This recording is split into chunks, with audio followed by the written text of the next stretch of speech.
happiest of Friday. And welcome to another edition of 5 Horror Movie Fun Facts, starring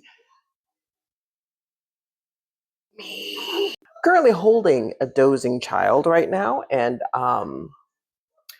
we need to keep it down. So let's just jump into today's movie.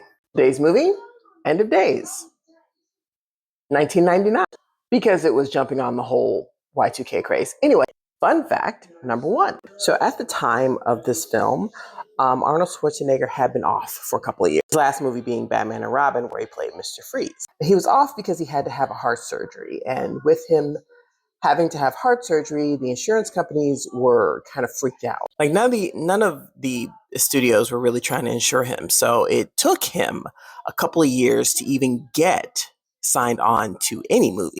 And even then, the insurance company people insisted upon being on set for the first week of filming for End of Days, just to be sure he didn't, I guess, drop dead while doing an action scene. I don't know. But a week was all it took, because eventually they were like, okay, this guy's fine. And they let him do the rest of the movie unattended.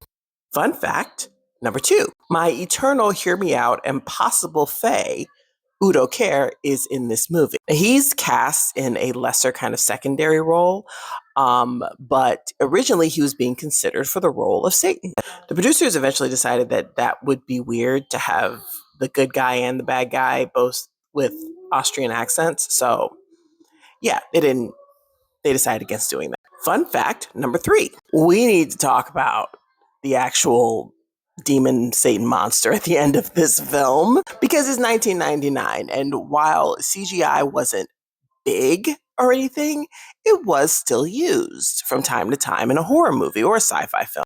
Well, that creature that you just saw was not CGI. That was an actual gigantic puppet. It was controlled by about 9 puppeteers that controlled the head and the wings and everything. And stuntman, I believe stuntman, John Rosengrant,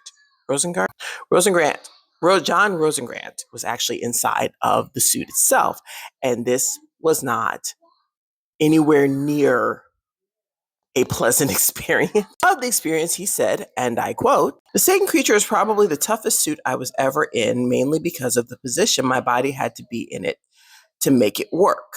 My arms were outstretched and my feet were locked together in ski boots on a little base on a boom arm so that I could be raised and lowered. I looked as if I was being crucified." He goes on to talk about how moving in the suit, it was really heavy. So there's a lot of pressure on his back and his neck. And also he had to be sealed inside the suit, like literally sealed in.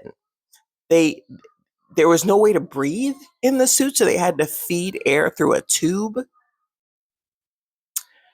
You also can see they fixed a monitor inside the suit for him to actually see what was going on. Kudos to the guys back in the day that had to be in these monster suits, because clearly nobody was thinking about their welfare whatsoever. Fun fact number 4. So I don't know if this was on purpose or not, but there are 3 kind of references to other Arnold Schwarzenegger movies in this film. When Gabriel Byrne, 2 of them were when Gabriel Byrne possessed the man, his character possesses the man that he ends up being for the rest of the movie. The blurry effect is the same effect that they used in Predator. And also after that, when he blows up the restaurant, he walks away all cool without looking.